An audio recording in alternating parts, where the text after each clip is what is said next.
ఒక్కసారి కొమ్మూరి గోల్డ్ కి కాల్ చేయండి. తాకట్లో ఉన్న మీ బంగారాన్ని విడిపించి మార్కెట్ ప్రైస్ కి వాళ్ళు కొనుక్కుని మిగతా డబ్బులు మీకు ఇచ్చేస్తారు. హాయ్, వెల్కమ్ టు మనం టీవీ. మనం టీవీ ఉన్నది మన కోసం. నేను మీ జర్నలిస్ట్ మనోజ్. చిత్తూరు జిల్లా పుత్తూరులో ఒక వివాహిత పిల్లలతో కలిసి బలవన్మరణానికి పాల్పడిన ఘటన మనందరికీ తెలిసిందే.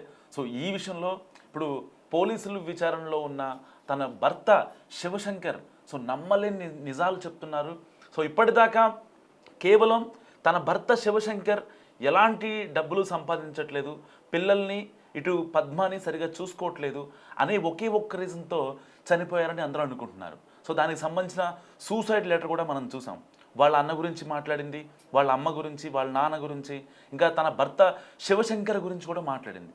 నేను చనిపోయాక నువ్వు మళ్ళీ వేరే పెళ్లి చేసుకుంటావు, నాకు తెలుసు ఆ విషయం, కానీ నువ్వు సెట్ అయ్యాక చేసుకో అనే ఒక చిన్న సజెషన్ని కూడా ప్రేమించిన పాపానికి ఆ శివశంకర్కు ఒక సలహా ఇచ్చింది పద్మ.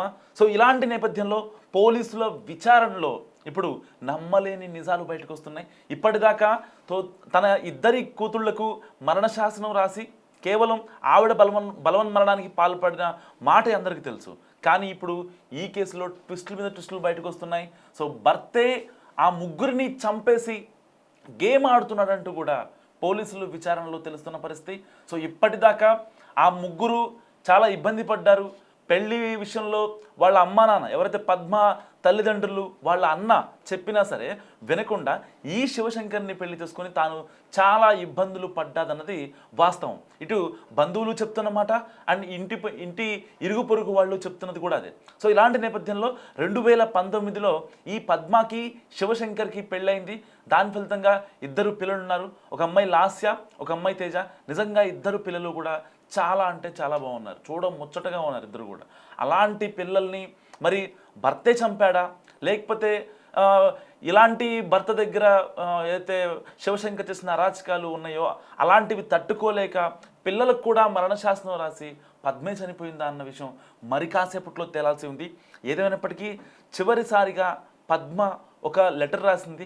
ఆ లెటర్ కూడా తనే రాసిందా, లేకపోతే కావాలని ఈ భర్త శివశంకర్ రాయించాడా అన్నది కూడా మరి కాసేపట్లో పోలీసులు తెలుసున్నారు. సో ఎట్టి పరిస్థితుల్లో ఒక్కసారైనా తన అన్నని పాపా అని పిలువంటూ పద్మ రాసిన ఆ లేఖ నిజంగా చాలామందిని కన్నీరు పెట్టిస్తోంది. మరి ఆ లేఖ నిజంగానే పద్మ రాసిందా, లేకపోతే ఆ అన్నా చెల్లెల మధ్య ఉన్న బాండింగ్ తెలుసు కాబట్టి భర్త దుర్మార్గుడైన శివశంకర్ రాశాడా అన్న విషయాలు కూడా పోలీసులు నిగ్గు తేల్చనున్నారు. ఏదైనప్పటికీ తన తల్లిదండ్రులు అమెరికా సంబంధం తెచ్చి ఒక మంచి సాఫ్ట్వేర్తో ఈ అమ్మాయి పెళ్ళి కుదుర్చు అనుకున్న టైంలో ఈ అమ్మాయి నేను శివశంకర్నే పెళ్లి చేసుకుంటా, శివశంకర్తోనే నాకు పెళ్లి చేయండి, ఇంకా వేరే ఎవరితో కూడా నేను ఉండలేను, నా జీవితాన్ని కొనసాగించలేనని చెప్పిన ఆవిడ మాటలు తల్లిదండ్రులు గుర్తు చేసుకొని కన్నీరు మున్నీరు అవుతున్నారు. శివశంకర్ కోసం ఇటు తల్లిని, తండ్రిని, అన్నని, ఇటు బంధువుల్ని, ఎవరైతే పిన్ని వాళ్ళు, బాబాయ్ వాళ్ళు, పెద్దనాన్న వాళ్ళందరూ సజెషన్ చేశారో శివశంకర్తో పెళ్ళి వద్దు, వాడొక జులాయి, అలాంటి వ్యక్తితో నీకు పెళ్ళెందుకు అని చెప్పిన వాళ్ళంతా నిజంగా పద్మ మృతదేహాన్ని చూసిన తర్వాత వాళ్ళందరూ కన్నీరు మున్నీరు అవుతున్నారు. ఒక్కసారిగా దిగ్భ్రాంతి వ్యక్తం చేశారు. అదేంటి పద్మ మొన్నటి వరకు కుటుంబాన్ని పోషించాలని ఇంత తపన పడింది, పిల్లల్ని చదివించడం కోసం ప్రత్యేకంగా పుత్తూరులోని జేసీ కాలనీలో వాళ్ళు నివాసం ఉంటున్నారు, మరి వాళ్ళు పిల్లల కోసం అంత ఆరాటపడుతున్నారు. అలాంటి పద్మ ఇవాళ ఇంత పిచ్చి డెసిషన్ తీసుకోవడం ఏంటని కూడా వాళ్ళందరూ మాట్లాడుతున్న పరిస్థితి. సో ఏదైనప్పటికీ ఒక రకంగా అంటే ప్రేమ కోసం ప్రేమించిన వాడిని నమ్మి ఇలా పద్మ మోసపోతుందని ఎవరు ఎక్స్పెక్ట్ చేయలేదు. సో 2019లో పెళ్ళైన తర్వాత యాక్చువల్గా భర్త శివశంకర్, భార్య పద్మ వీళ్ళిద్దరూ డిగ్రీ నుంచి ప్రేమించుకుంటున్నారు. అప్పట్లో జులాయిగా ఎలా పడితే అలా తిరిగే శివశంకర్ పెళ్ళైన తర్వాత మారతాడనే ఒక అభిప్రాయానికి వచ్చారు శివశంకర్ తల్లిదండ్రులు కూడా. దాని తర్వాత ఈ అమ్మాయి పద్మ ఎవరైతే ఉన్నారో ఆ అమ్మాయి శివశంకర్ వాళ్ళ ఇంటికి వెళ్ళడం, సో దాని తర్వాత మాట్లాడుకోవడం, లేదు పెళ్ళైతే మారతాడులే అని ఈ యొక్క పద్మ ఒక తల్లిదండ్రులు, వాళ్ళ అన్న, వీళ్ళందరూ కలిసి కూర్చొని పంచాయతీలు పెట్టుకొని ఇంత పెద్ద డిస్కషన్ జరిగిన తర్వాత శివశంకర్ మారతాడు అనే ఒక ఒపీనియన్కి వచ్చారు. ఆ ఒపీనియన్ తర్వాత శివశంకర్కి అండ్ పద్మకి పెళ్ళయింది. పెళ్ళైన 2 సంవత్సరాలకే శివశంకర్ విశ్వరూపాన్ని చూపించాడు. ప్రతిరోజు తాగి రావటం, ఇంకా ఇంట్లోని శివశంకర్ వల్ల తల్లి ఇటు పద్మాని వేధించడం, నువ్వు ఎలాంటి పని చేయవా, పనికి వెళ్ళవా, నువ్వు నా కొడుకు తెచ్చిన జీతంతోనే నిన్ను సాకాలా, పిల్లల్ని సాకాలా, నన్ను సాకాలా, ఎవరిని సాకాలంటూ శివశంకర్ తల్లి పెట్టిన బాధ ఏదైతే ఉందో నిజంగా అది ఎవ్వరూ మర్చిపోలేంది. సరే ఆ లేఖ పద్మ రాసిందా లేకపోతే శివశంకర్ రాశాడని పక్కన పెడితే అక్కడ వాస్తవాలు ఇంటి పొరుగు వాళ్ళు ఇటు బంధువులు చెప్తున్నటువంటి పరిస్థితి. ప్రేమించి పెళ్లి చేసుకొని పెళ్ళైన 2 ఏళ్లకే ఆ అమ్మాయికి చూపించిన నరకం నిజంగా ఎవ్వరూ పెట్టరేమో. సరే కొన్ని విషయాలు మనకు బయటకు వస్తూ ఉంటాయి, కొన్ని ఇళ్లలో జరిగేవి బయటకు వస్తూ ఉంటాయి, కొన్ని ఇళ్లలో జరిగేవి బయటకు రావు. సరే ప్రేమించిన పాపానికి ఏదైనా సరే నేను భరించాలి. అమ్మ వాళ్ళు అమెరికా సంబంధం తెచ్చారు, అలాంటి నేపథ్యంలో నేను మళ్ళీ ఇప్పుడు నేను బాధపడుతున్నానంటే ఇటు మా అన్నయ్య ఇటు మా తల్లిదండ్రులు బాధపడతారని చెప్పి పద్మ కుంగిపోయినట్టు కూడా తెలుస్తుంది. సో పిల్లలు పుట్టిన తర్వాత భర్త శివశంకర్ మారతాడని చెప్పి చాలా వెయిట్ చేసింది పద్మ. సో పర్టికులర్గా ఇలా అయితే ఉంటాడని అనుకోలేదు. ఆ లెటర్లో ఇలాంటి భర్త ఏ ఆడపిల్లకి ఉండకూడదు, ఆడపిల్ల కోరుకునే లక్షణాల్లో ఏ ఒక్క లక్షణం కూడా లేదు అనేది ఆ అమ్మాయి లెటర్లో రాసిన మాట. సో ఈ నిజంగా పద్మ చివరిసారిగా రాసిన మాటలు ఏవైతే ఉన్నాయో కన్నీళ్లు పెట్టిస్తున్నాయని చెప్పాలి. నిజంగా మరి ఆ లేఖ ఆ అమ్మాయి రాసిందా, ఆ అమ్మాయితో బలవంతంగా రాయించి ఊరేసాడా, పిల్లలకి కూడా కావాలనే ఊరేసాడా అన్న విషయాలు కూడా ఇప్పుడు తెలియాల్సి ఉంది.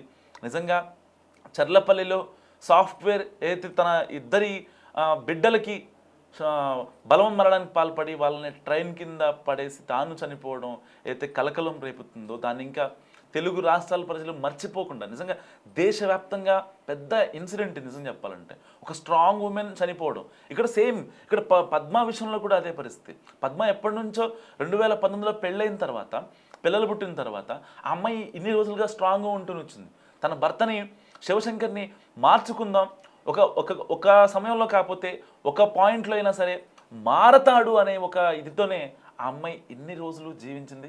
నిజంగా ఒక పాయింట్ మనం అర్థం చేసుకుంటే పద్మ విషయం కానీ లేకపోతే విజయారెడ్డి కానీ వీళ్ళ బలవన్మరణాలకి ఒక పాయింట్ మనం అంటే డాట్స్ కొన్ని కనెక్ట్ చేసుకునే ప్రయత్నం చేద్దాం. ఒక్కసారిగా వీళ్ళు విరక్తి చెందడం కాదు, చాలా విషయాల్లో విరక్తి చెందారు. ఇటు పర్సనల్గా కావచ్చు, ఫినాన్షియల్గా కావచ్చు, ప్రొఫెషనల్గా కావచ్చు. ఇక్కడ ఏ భర్త అయినా సరే తన భార్య ఇంట్లో ఉండాలి, లేకపోతే పిల్లల్ని చూసుకుంటూ ఉండాలి, నన్ను చూసుకోవాలని కోరుకుంటాడు. కానీ వీళ్ళిద్దరి విషయాల్లో మాత్రం చాలా విస్తుపోయే అంశాలు బయటకు వస్తున్నాయి. ఇక్కడ చర్లపల్లిలో విజయారెడ్డి కావచ్చు, లేకపోతే పుత్తూరులో పద్మ కావచ్చు. వాళ్ళు పడే ఆరటం పిల్లల కోసం అయితే, కానీ వాళ్ళ భర్తలు పడేది వాళ్ళ జల్సాల కోసం, వాళ్ళ యొక్క ఆనందాల కోసం. సో ఆ క్షణిక ఆవేశాల కోసం వీళ్ళు ఎప్పటి నుంచో ప్లాన్ చేసుకుంటున్నారు. అంటే ఇటు ఫినాన్షియల్గా ఇంట్లో కొన్ని ఇబ్బందులు కనిపిస్తూ ఉన్నాయి. ఆ పిల్లల చదువుల కోసమే నిజంగా ఆ అమ్మాయి పుత్తూరు రావడం జరిగింది. అక్కడ ఏదో ప్రైవేట్ ఫైనాన్స్ కంపెనీలో శివశంకర్ ఉద్యోగం చేస్తున్నాడు. అండ్ దాని తర్వాత కొన్ని కాన్సిక్వెన్సెస్తో జాబ్ మానేయడం జరిగింది. జాబ్ మానేయడమే కాకుండా ఇల్లు గెలడమే కష్టంగా ఉంది.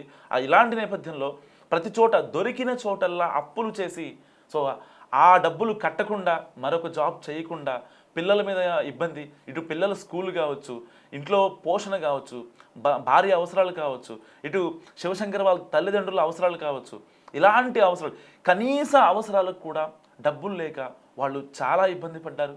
సో ఇన్ని కాన్సిక్వెన్సెస్లో పద్మకి ఏం చెయ్యాలో తెలియలేదంటున్నారు. కానీ పోలీసుల విచారణలో ఉన్న భర్త నమ్మలేని నిజాలు చెప్తున్నాడు. సో మరి ఇంకెన్ని నమ్మలేని నిజాలు చెప్తాడనేది పోలీసులు చాలా ఈగర్గా వెయిట్ చేస్తున్న పరిస్థితి. ఇప్పటికే చిత్తూరు జిల్లా పోలీసులు కూడా దీనిపై ఒక క్లారిటీ ఇచ్చారు. సో ఇది కొంచెం సస్పెక్ట్ డెత్, లెటర్ రాసిన మాట వాస్తవమే, కానీ ఇది ఒక సస్పెక్ట్ డెత్ కింద మేము దీన్ని పరిగణిస్తున్నామని కూడా చిత్తూరు పోలీసులు చెప్తున్న పరిస్థితి. సో ఏదేమైనప్పటికీ కేవలం అక్కడ ఒక తల్లిదండ్రులు చెప్పారు నీకు ఒక అమెరికా సంబంధం ఉంది, నువ్వు మంచిగా నీ నీ లైఫ్ అంతా సుఖంగా సంతోషంగా ఉండొచ్చు అని చెప్పినా సరే, కేవలం శివశంకర్ నువ్వు ప్రేమించిన పాపానికి ఈరోజు పద్మ అనంత లోకాలకు వెళ్ళిపోయింది. తన పిల్లలకి కూడా, ముద్దు ముద్దుగా ఉన్న తన పిల్లలకి కూడా మరణ శాసనం రాసిందా, లేదంటే భర్త మీద భార్య మీద ఏదన్నా అనుమానంతో భర్తే మరణ శాసనం రాశాడా అన్న విషయాలు కూడా మరికొద్దిసేపట్లో తెలిసే అవకాశం ఉంది. సో పుత్తూరు పద్మ బలవన్మరణానికి పాల్పడిన ఘటన గురించి మీరేమనుకుంటున్నారు? మస్ట్ కామెంట్ చేయండి. చూస్తున్నాను మన టీవీ.